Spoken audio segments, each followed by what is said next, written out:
folks, it's these investors in these groups, these sneakerheads looking in and saying, I'm going to cop an LOB Blue Eyes. I'm going to cop a Dark Magician Girl because the first ed, 10 versions, 10,000 plus 15,000, whatever it might be, and the Unlim's only 3,000. In a world full of Yu-Gi-Oh cards, grading, selling, buying, one card game remains supreme. One man has the insights you need to know. Watch and subscribe now. YugiohTube. What are we seeing in the market? This is just unbelievable. I cannot believe the price of unlimited cards.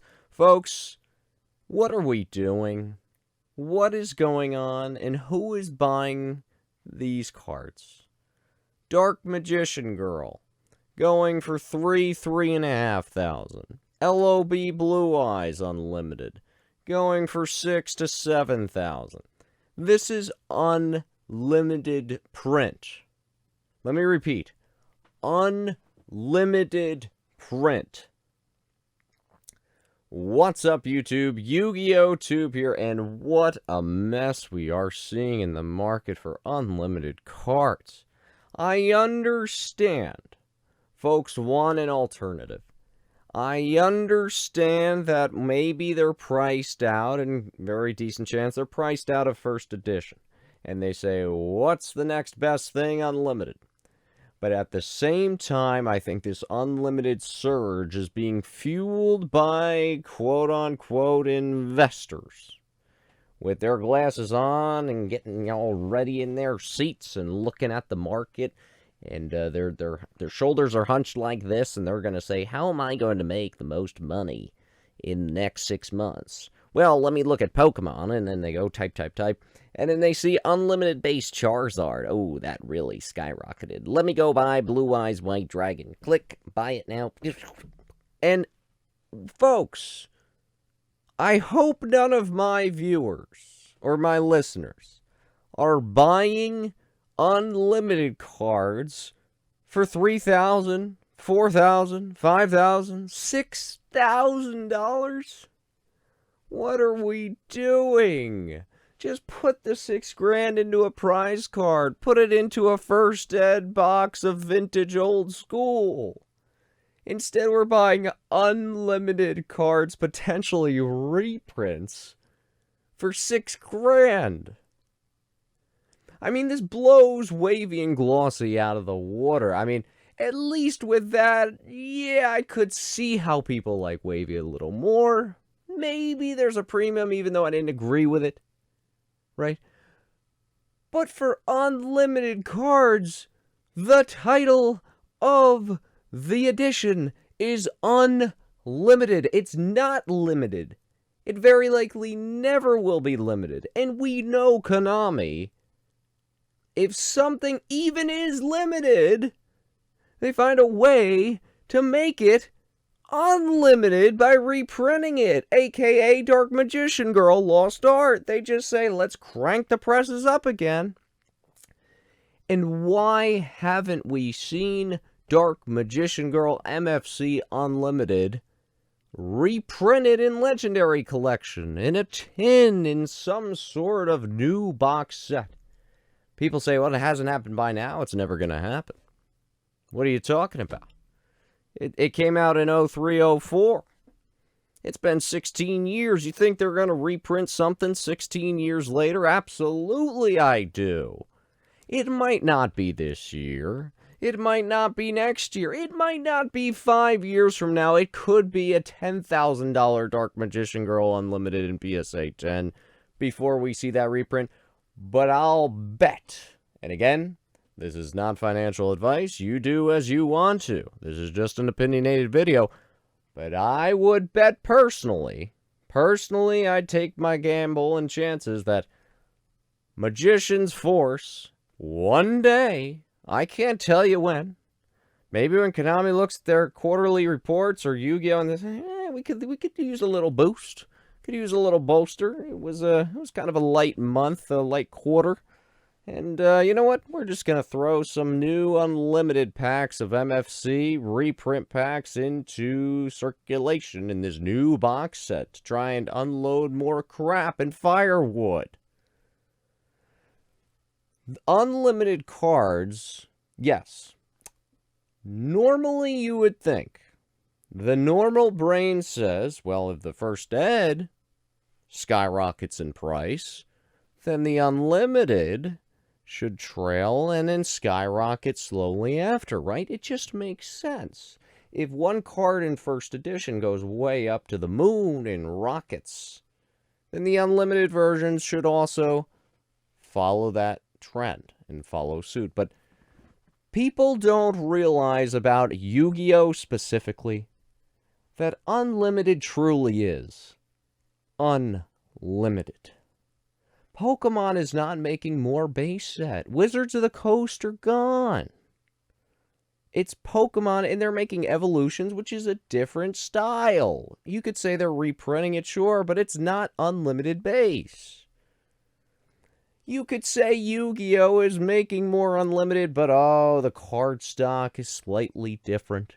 It's the reprint attribute that PSA is now doing, and for those who don't have the reprint attribute, and for those who have the originals, watch out. Those are skyrocketing the moon. Could I see them going up a little bit? Sure. But do I see them as $7,000 cards? Absolutely not. I look at LOB boxes going for $5,000, $6,000, unlimited. What are you guys doing? I mean, you walk into Target, you walk into Walmart, you get a blister for $6, $7, folks. A pack for $6. And yes, I understand it's the reprint. But how many versions are we going to have? Reprint version 3, 4, 5, 6A, 7B, 8Q. They're going to keep reprinting this, folks. And then, what are we going to do? Are we going to say this was from the unlimited booster box, and this was from the unlimited tin, and this was from the Wave 1 tins from 02 or 03, and this was from the Wave 2 tins of 03, 04? Are we really going to get that technical? Because someone coming in is not going to say, oh, I want the one exactly from the unlimited tin run. I want the one exactly from the unlimited blister pack run. I want the unlimited directly from the booster pack run. Unlimited cards in Yu-Gi-Oh! Should be worthless. And then, oh, I hear the comparison to Shadowless base set. Oh, no. I've heard this once before, and I couldn't take it. Shadowless base set. Oh, the unlimited prints that aren't the reprint unlimited prints or could be considered the Shadowless. If anything in all this, the EN prints, to Tony's approval, the EN prints were only available in the Master Collection, and I believe Forbidden Legacy. Could be wrong on that, but only available in a couple specific sets, and they actually have a noticeable difference. They actually have LOB EN. EN. Not LOB 001 for Blue Eyes, like every other 99% of unlimited cards, but they actually have a distinct difference similar to that of 4th print Pokemon base set, the 1999 to 2000 print, which actually does demand quite a premium for good reason because it's actually rare. The European UK 4th print 1999-2000 unlimited variation. That is actually rare, and it deservedly gets the attention and demands the prices as it should. The EN print, at least, is comparable to that. But when we start talking about unlimited going for thousands, even closing in on $10,000, we're on the better half towards $10,000 for a Blue Eyes. Folks, it's these investors in these groups, these sneakerheads looking in and saying, I'm going to cop an LOB Blue Eyes. I'm going to cop a Dark Magician Girl, because the first Ed, 10 versions, 10,000 plus 15,000, whatever it might be, and the Unlim's only 3,000. And when Konami says, let's crank the presses up, well, folks, it's game over. Who's holding the bag? Who's left with nothing? For those who look at Unlimited as an ulterior investment, as a decent investment vehicle, oh boy, are you setting yourself up for disaster.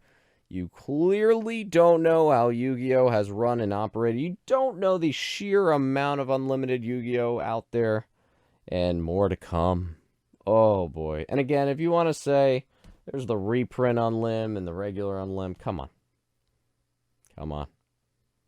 I mean, you're better off getting a Ghost Rare Blue Eyes. You're better off getting the Ultimate Rare from the starter deck Blue Eyes. You're better off getting the starter deck Evolution Blue Eyes cheaper. Come on, there's so many other options.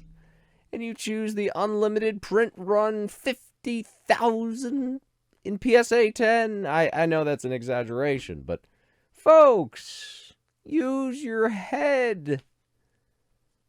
Oh, gosh, oh. The money being shelled out for Unlimited is truly, truly fascinating. And when this market cools down, the Unlims will be the first to not only cool down, but to go all the way down. I mean, it's a race to the bottom. And when you consider the backlog PSA has, watch out for that as well. Because you know how many people are sitting on Mint Unlimited cards that for the longest time are $5. Even as a 10, maybe they'd get 50, $100. Now you're talking thousands. So you know what's going to happen. Everyone's submitting on Lim. And when everyone submits on Lim, that pop is going to skyrocket. So if you're holding Unlimited as an investment, oh, what in the world? Again, my personal opinion. This is not fact. This is not true. This is just my personal thinking. You're going to hold the bag on Unlimited, and you're going to go broke. That's my opinion. What do you guys think? Till next time, Yu-Gi-Oh! 2, signing out.